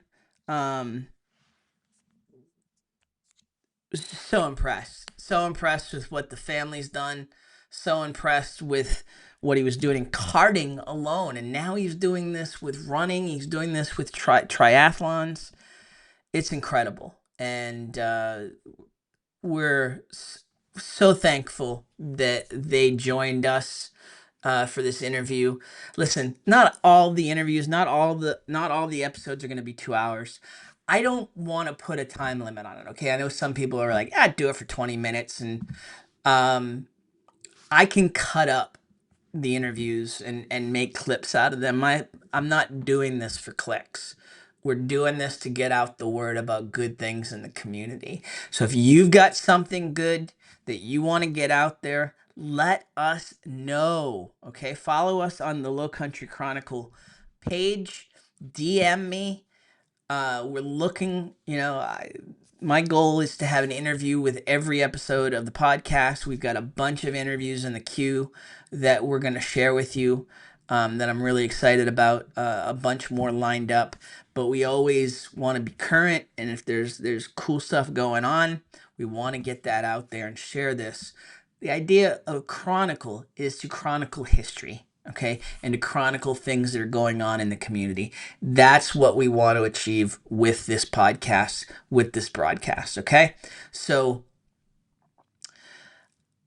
and it's an interesting day that I put this out there because uh, I'm not gonna put this up on your podcast players right away. This is just gonna be for my Facebook and what's happening in Bluffton for probably the next 8 hours because I'm I've got my other son waiting. We're hitting the road for a 6-hour round trip to go see Jake play basketball with HHCA tonight up at Camden Military Academy. So we got to hit the road here pretty quick. So that's the show for today. Huge thank you to everyone. Huge thank you to the Stewarts. Huge thank you to and I haven't really thanked them properly enough, but huge thank you to Dave Lavery, who made the graphic that you're about to see as we finish the podcast. Huge thank you to Jevin Daly for allowing me to have the May River Thing song as part of the intro and outro. We're huge fans of Jevin and will always be. And so huge thanks to Dave Lave and to Jevin. Huge thanks to you, okay? Follow us on Facebook, Lowcountry Chronicle. Again, check out the podcast where any of your podcasts are available. Spotify, Amazon, wherever you listen, Apple, wherever you listen, iHeartRadio, all of them, they'll be there. And then check out our YouTube channel. Have a great day.